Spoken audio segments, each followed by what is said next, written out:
everyone, and welcome to the second episode of the Empowered Entrepreneur podcast. I'm Amanda, and I'm your host. And today we are joined by Joanna from Duvi Estates, amazing businesswoman. And I've known her through networking, and I can't wait to hear all about her journey. She's going to be talking us through her ADHD diagnosis and how it's helped her in business, the challenges she faces with it, and how it's just generally given her an understanding to navigate business and life. So hopefully you pick up some tips yourself if you're on that similar journey as well. So let's delve right in. Hi, Joanna, and welcome to the Empowered Entrepreneur podcast. Really happy to have you with us today. And thank you for taking the time out in your day to join me. Thank you very much, Amanda, for invitation. Absolutely pleasure. And I'm hoping that we are trying this second time. So I'm hoping that we're going to be making it with no technical problem this time. But Yeah, really, no technical issues this time. yeah, really looking forward to it.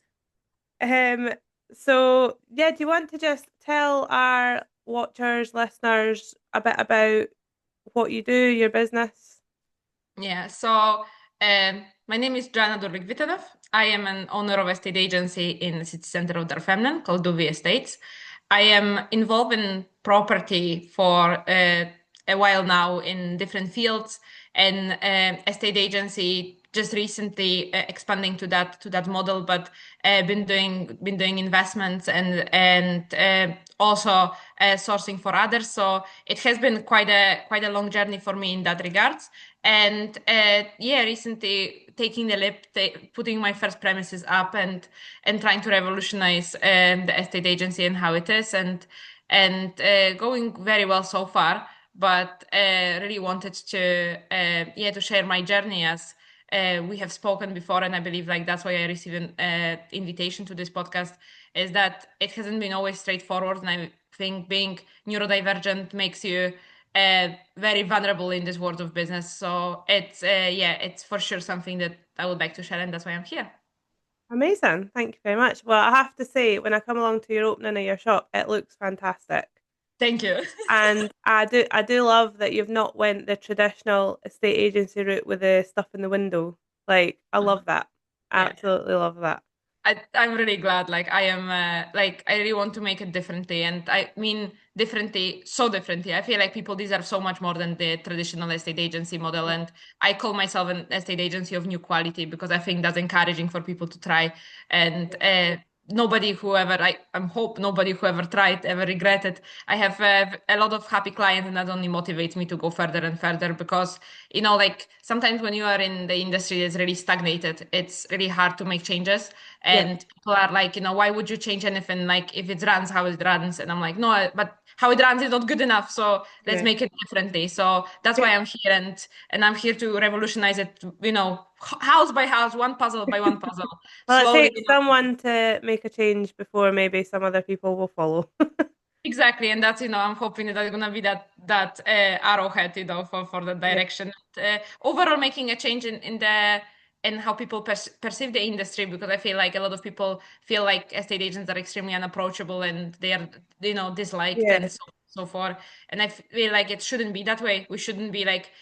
I feel like I'm becoming like a part of people's families. I mean, maybe I'm too engaged, but like because you actually like you're entering into their world, into their problems, like you're trying to support them as much as you can in selling them their biggest assets. So Yeah. it's quite a transformational industry for me. I really feel like I'm in the right place, just slowly surely making the waves. No, I have to say it is your shop is very welcoming. Personally, when I've walked past estate agencies before, if I'm looking, even when I've looked for rental properties in the past, you just feel like, well, I could look on the outside and then just walk away because all the properties are in the window. Mhm. And I think you have it tougher as well now because we can all just go online Yeah. as well. So I think you need to make something a bit different to make people want to come in, you know.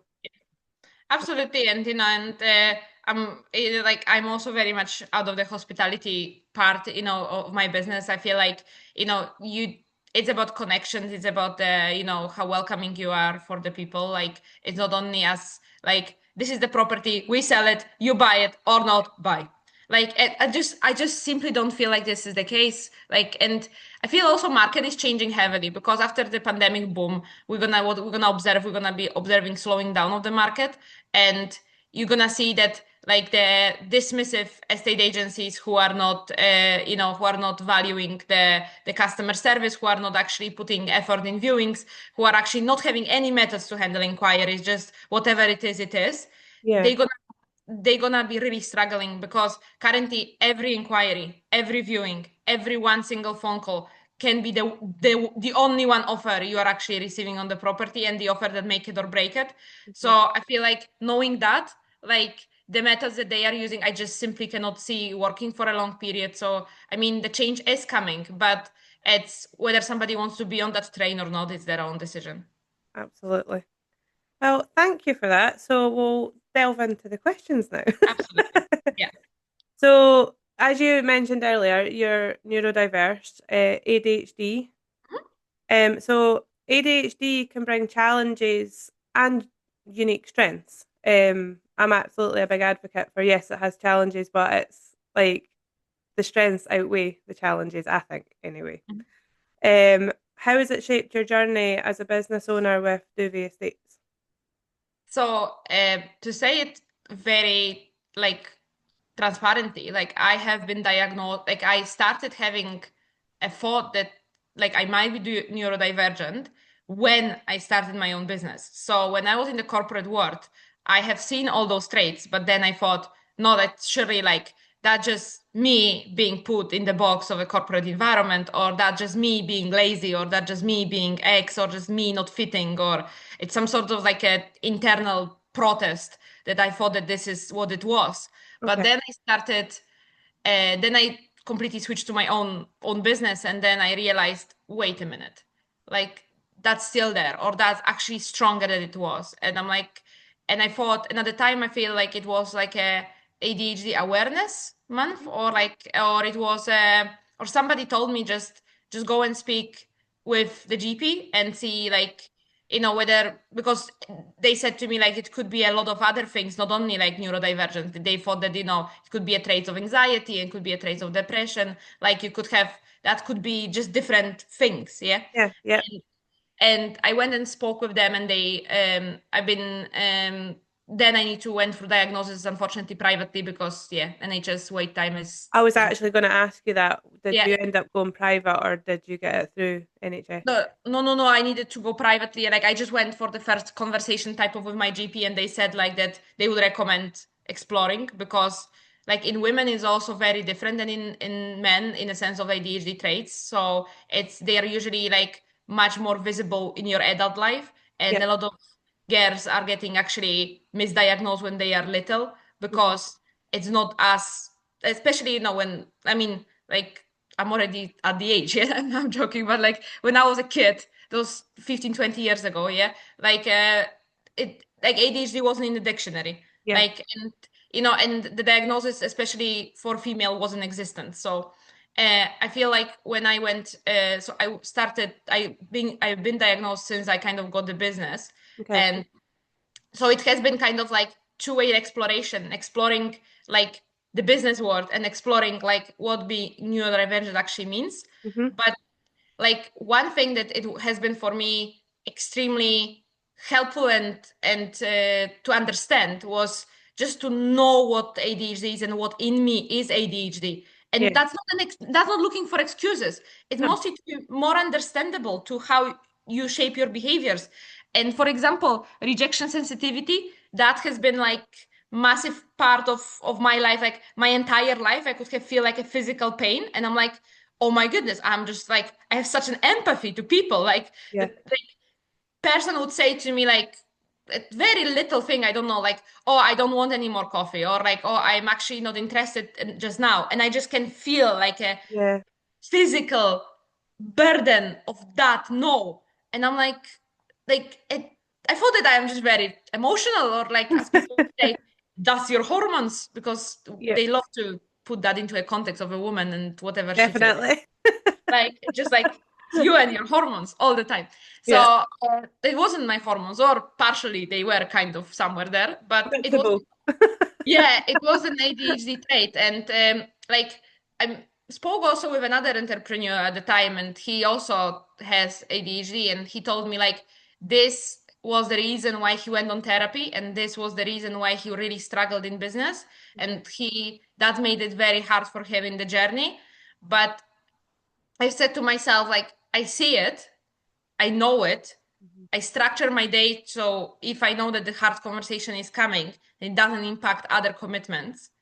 And I have I have decided not to go on medications, and I never would like to do that for other reasons. But like if I can run without meds, then that's brilliant. But there Yeah, has been a lot of absolutely. yeah, like but there has been a lot of things that I changed in my life because of that. So like there is a lot of like natural methods that you can actually help with coping. Yeah, Like it's like my son chose not to put him. To be fair, they didn't recommend medication at this stage anyway, but I'd already, me and their dad his dad had had the conversation and said, if they recommend that, what's our thoughts on it? And we were like, no, as long as possible, let's put off yeah, medication, you know.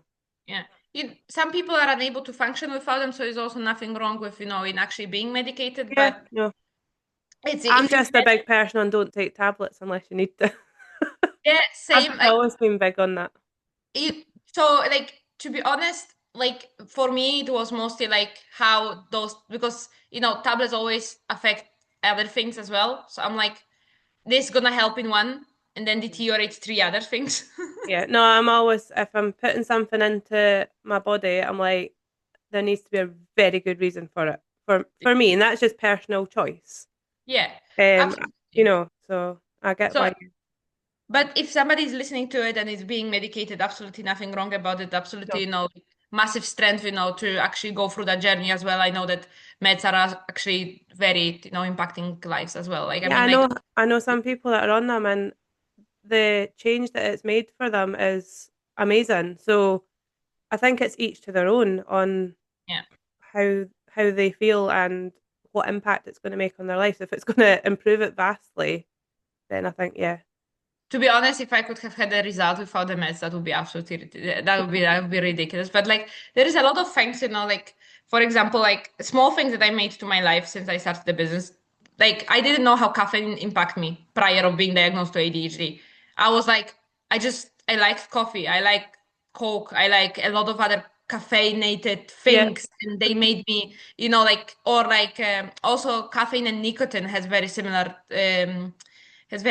effect for people with ADHD. I have never smoked, I never had anything to do with nicotine, but I heard that those substances are kind of helping calming down, bringing you focus, so on and so forth. And okay, and then I'm like, okay, but that had a knock-on effect, yeah, because caffeine had a knock-on effect on other things. yeah, So I was like, I explored alternatives. For example, now I am drinking matcha, I don't drink coffee, yeah, mhm. which helps me that energy boost for longer, helps me manage my emotion, my ADHD. It doesn't make an insulin rush. Oh, that's So great. That's a good like tip, actually. yeah, it is brilliant, to be honest. Like, you're gonna see me every single morning with this tiny whisker, like, actually, like, I can, like, I'm never doing that. This is absolutely ridiculous. And then when it helped, like, yes, bring me on. Yeah. So, so all those type of things. And with the business itself, I have been also very, like, I think I had quite a tough time in business when I started. Everybody do. Like, I mean, like, there's not never a straight sailing. Yeah. So Yeah. like the first year has been absolutely brutal, like absolutely brutal. And now being in the year two, it is better, but it is not easy. Like, and knowing that, like, for everybody thinking that they might have ADHD or thinking about starting a business, I think it's a wonderful trait, and it's a wonderful thing that you can have in your personality. It helped me massively in navigating like really stressful situations, Yeah. in working in crisis, in actually making decisions under pressure, in how I speak to people. Very interesting thing that I also noticed that I didn't know that it is an ADHD trait. It's your personality is like you are working as a mirror. I knew that I have that in the pass, but I thought that this is just me. No, that was ADHD. Okay. So that I have different personality to every single person I speak to. Hmm. And I worked as a mirror to them, which is very good in estate agency from the perspective that people really quickly find like connection with me. Yeah. But it can be quite tiring from the perspective of like you are coming after a day of talking to people and you're like, Yeah. mean, and I don't do that consciously. Like it's No. not like I am consciously that, bad person who is manipulating people. No, that's just me. Like if every single person I speak to, I'm acting differently. Yeah. And To be honest, I actually kind of understand that yeah, because I've always been told I'm very empathetic and I literally feel other people's emotions. So if I'm sitting with someone and they're like really grumpy, I start feeling like a bit grumpy and down. And like it does, I actually do understand how draining it can be as well to have that. Like, yeah. I wish I was less empathetic. Yeah. It is imagine like your entire, like your response, like how you act, how you like, I think this is really good for business, for sales, for the estate agency. Absolutely brilliant what I have. And I really love that part of ADHD, but it has been kind of, I don't know, like just very draining to some extent. Like it Yeah. just, it's what people very rarely see is that ADHD has always a happy face. Yeah. And then the background to it is a very, very tiring, I would say, condition. Yeah. Yeah. Like you are exhausted half of the time. You are like, I have days when I'm unable to stand up from the bed. Yeah. Like to that extent exhaustion because ADHD doesn't give you the boundaries. So if you run 5 kilometers on the highest speed until you die. Then if you are doing business and you don't eat for the entire day. Oh, by the way, on the eating part, this is ridiculous. Like I can go 24/7 without any food or drink. Like, and I would never feel hungry or thirsty.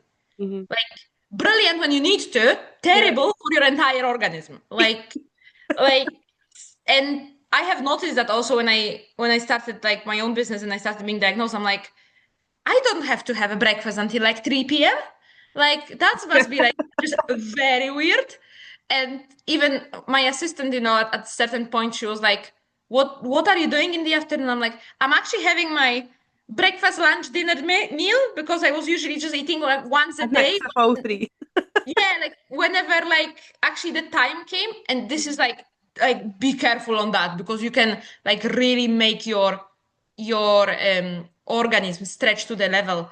Like funnily enough on the food part, actually my dad like I think I think my dad has ADHD. I'm not in the position of diagnosing anybody, but I seeing what I know now, I'm like, yeah, like that would tick the boxes. Yeah. But he really struggled with, he's also having his own company, and he really struggled with eating, regular eating. And that pushed him to diabetes type 2 because of the Ah, insulin okay. resistance. Yeah. Yep. Yeah. Yep. And, and he says to me, like, when he was diagnosed with diabetes at the time, he said to me, like, just eat, just remember about eating. And I feel like, you see, like, older generation, I want to say, like they are so unaware of the conditions. They've been Yeah. punished for being who they are. They Mhm. are just navigating their life through that without diagnosis. I don't think he would ever even think about being diagnosed. But Yeah, I think that some generation, like it's a generational thing. I think, like when you yeah. get this out, they're like, "No, I've not got that." Yeah, oh, 100%. And when I was trying to tell him like just go and find out, and he's like, and for what? Like it's not that it's impacting my entire life, yeah. I mean, And, I've said it to my dad. I think my yeah, dad's neurodiverse in some way. I think I am. I'm not diagnosed, but when I've done the tests with my daughter being on the wait list for ASD, I'm like, actually, I think I might be similar. yeah, And then obviously my son ADHD, so there's a huge chance I maybe am, but I'm not diagnosed. But yeah, my dad it would be the same. He's like, "What? I don't need diagnosed. Like, I've not yeah. got that."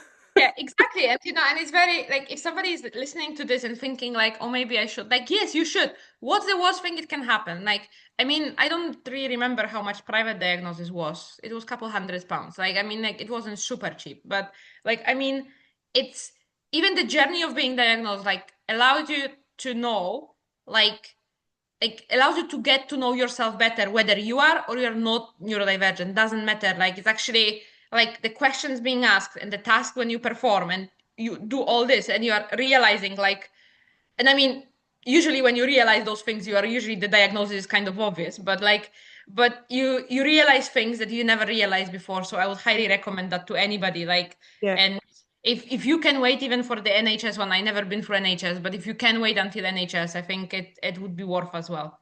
Yeah, I mean, like my daughter's on the wait list and it's three. This is for autism, though. I don't know if it's the same for all neurodiversities, but uh, she's on the wait list with the NHS, but it's like a 3 year wait list, and it's Mhm.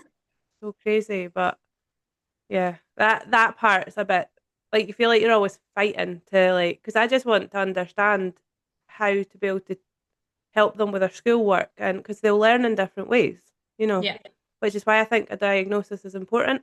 yeah. Like it's not going to change them, but it'll help me understand how I need to be teaching them or approaching them with things. So Absolutely. And I think especially like 3 years for a child that is like now what, like 8, yeah? just Like about to be, yeah, yeah. So like I mean like 3 years for a child like that is like half of her life. Like I know, you know, it's like it's it's the time scale is rather ridiculous. But no, yeah, at 100% I feel like the diagnosis is needed and it really helps. And like for an adults listening, like I would highly, highly recommend this couple hundreds.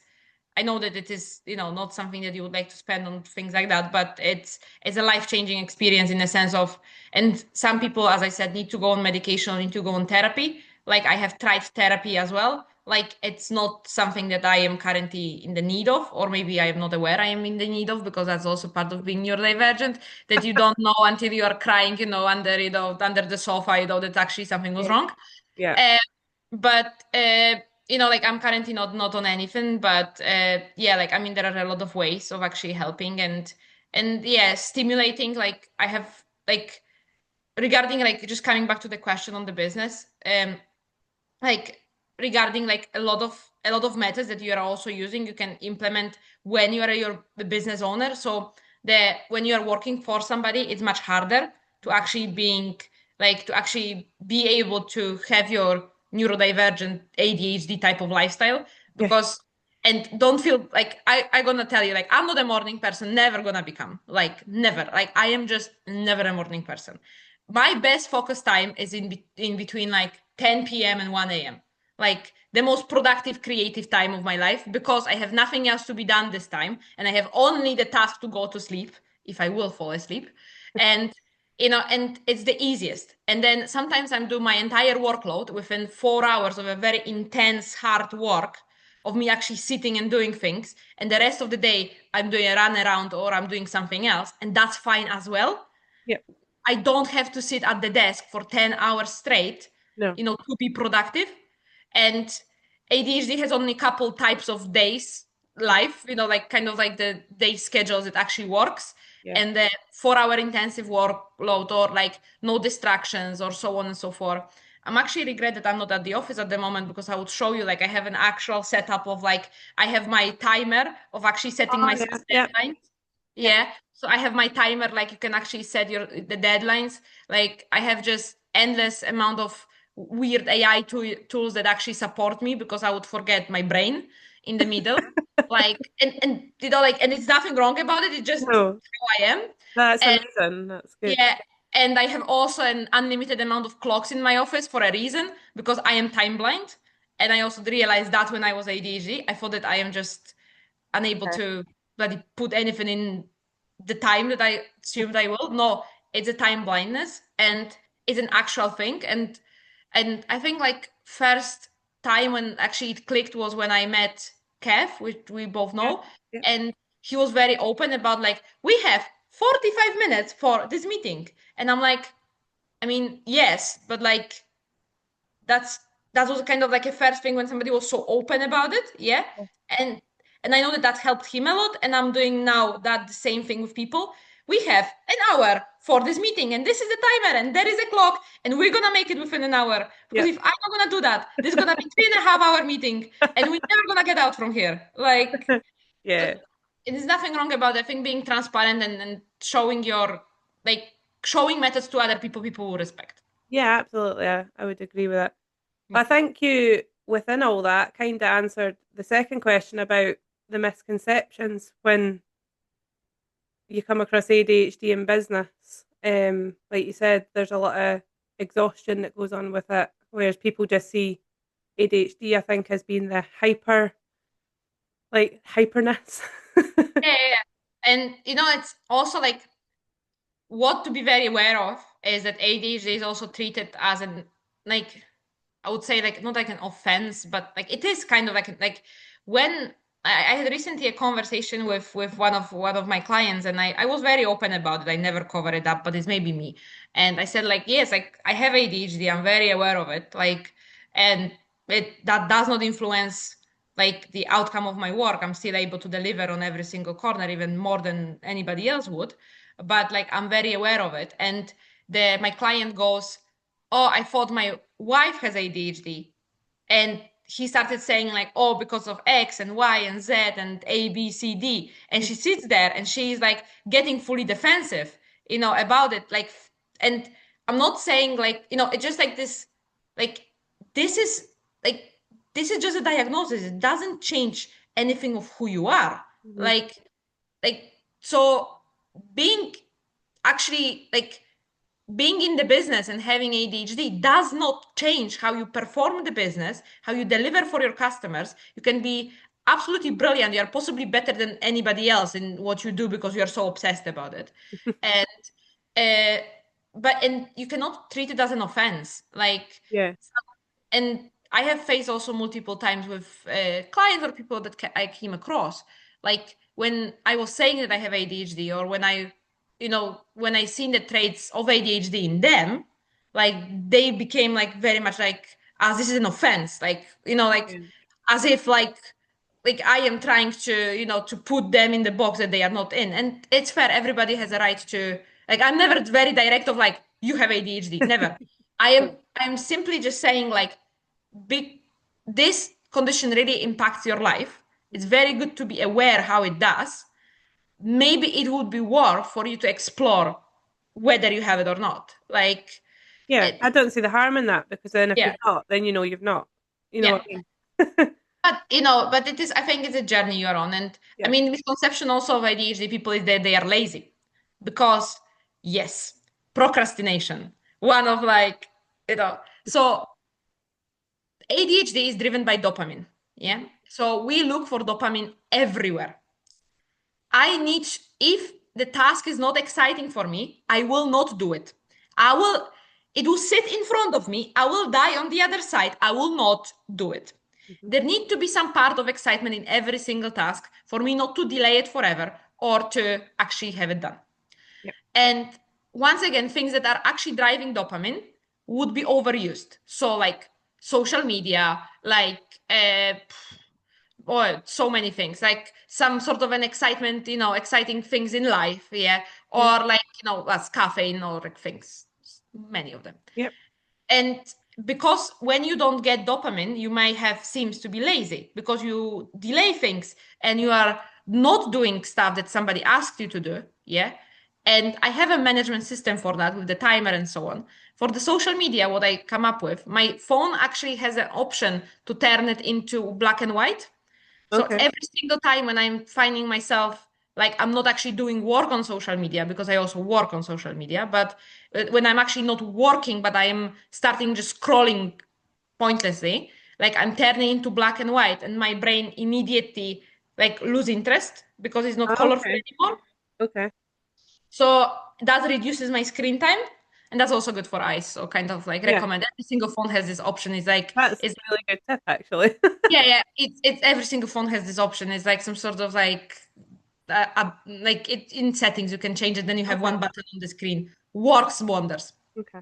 And so this has been very helpful. And a lot of people also said like with the misconceptions, a lot of people says that like you are like that you are like kind of like pushy, or that you are like that you have like no social kind of no social awareness on like the barriers, the borders, and so on. Yeah. Yeah.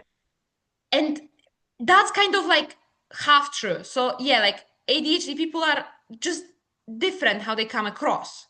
And you Yeah. like it or you don't like it. Mhm. 9 times out of 10, people love it. We are adjusting and we are absolutely, fine to whatever conversation we're in.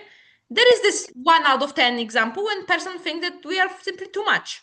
Yeah. Or and it's fine. And that's whether you have ADHD or not. Some Yes. people think that some people are too much, or some people are just, not suited to their circle, and that's fine. So don't feel ashamed of actually telling people who you are, and Yeah, if because you'll never be too much for the right people. yes, exactly. And if you and being very open regarding having ADHD is it's also very good thing because you also share awareness. You Yeah. know how many people told me, "Oh, because you told me, I actually thought that maybe my daughter, maybe somebody, maybe him, maybe she, maybe my husband has ADHD. Maybe it's worth exploring." So it's Yeah. also sharing awareness. Yeah. No, that's amazing. So, what's one ADHD superpower you feel that gives you an edge with your work or life, and how do you make the most of it? Mm, Very hard question. Only one. I think what we have mentioned for sure helps with the mirror being mirror to personality. I think also being kind of I don't know if this is the ADHD or this is me. This genuinely I don't know because I'm not sharing that to that extent with people. But I think it's like some sort of like an internal intuition. Like I can literally feel the emotions, feel the air, feel the people, know how to kind of make the situation better. Okay. And I heard that expression from one of my clients saying, like, you're not an estate agent, you're a secret agent. Maybe it's something, maybe it's something there about it. But I feel like being like working as a mirror and working as a sponge, like that's kind of two traits that are very, very good in ADHD. And of course, like working under pressure. I mean, like I can do a task, 3 hour task in 20 minutes. Who didn't like that? Like, Yeah, I mean not that is amazing. like not that you're gonna be then lying down, and looking at the ceiling for 2 hours, 40 minutes because you done that in 20 minutes. But I do everything very last minute. Hmm. But one thing that actually annoys me, and I'm unable to control, is like once again the time blindness, but from the perspective of time difference. So for example, like if I'm going on the meeting, like I am currently on time because I'm actually making myself an effort to be at 5-10 minutes early. But you need to lie to your brain about it because if Yeah. you don't, you will be late all the time. And it's not your fault. Yeah. Like, so if you are late, if you're considered as lazy, if you do all this and then you are considered hyperactive too much, blah, blah, blah, blah, blah, and you feel pain when other people reject you, plus you feel like you are changing every single time you speak with people, I would highly recommend maybe exploring that topic because like there's a lot of boxes ticked. And don't get me wrong, like also ADHD, like autism, is a spectrum, yeah. Yeah. So like every person would have it in different way. Yeah. Yeah. And like I can only speak of my own experience, but I know people that, for example, like they have other things that I don't experience Hmm. or not yet because that also changes with time. But but they, for example, like they are unable to like sit still. Yeah, they need to have like special chairs because they are unable to physically be at Yeah. the one place. My son, he can sit still to a point, but he fidgets a lot, and it is like sometimes it's like sit still, darling. Like he need and he can't. So we have to try and find like fidget toys and things like that for him because it's like he needs something to do. He has to do Yeah, something. He's always making a noise. He's like humming or like noise and fidgeting is his kind of things. I think, I don't know if struggle's the right word, but that's his thing think. that affects him the most, I think. Yeah. So for example, like I don't have issue with that. Like I'm all right in sitting still. Hmm. Like I never had issues with that, and that's maybe also why I've been diagnosed so late. Yeah. Because in females, also like at school, I remember like when ADHD was like kind of presumed like that you have it, yeah. Um, you had that first thing they were asking like, are you able to sit still? Like, Yeah. and because I wasn't, you know. And one thing to mention, I've also been, and that's kind of like a very, very, very, very you know, past in history diagnosis, but I am also dyslexic, yeah. Okay. And when I've been diagnosed with dyslexia, and dyslexia and ADHD very jointly come together very That often. that's actually amazing you said that because my son's showing massive signs of dyslexia. Yeah, and So it does very, very, very commonly come okay, together. On that's top good. of that, you are usually sometimes on like some sort of like, and I'm about to explore that, but you are sometimes absolutely, you know, like a mix of things, and you have like dyslexia and ADHD, and then you have like traits of autism as well in it, because that kind of goes together as well. And it's like sometimes it's very hard to kind of call it because it's your personality just adjusted to Yeah. certain different things. Yeah. Of course, women mask as well, like girls mask. So Yeah. I've heard that like you grow up and you kind of just mimic what other people do, so you don't necessarily get the diagnosis as a girl as quickly as what a boy might. Yeah, absolutely. To be honest, I got diagnosis for dyslexia only because like I had like I was just really struggling with, you know, and because I'm Polish, so I'm originally not from here. And in Poland there is we have exactly the same sounds that has actually can be written as two different letters. And like this called orthography. And I have been really struggling with that because dyslexia doesn't differentiate those two things. Hmm.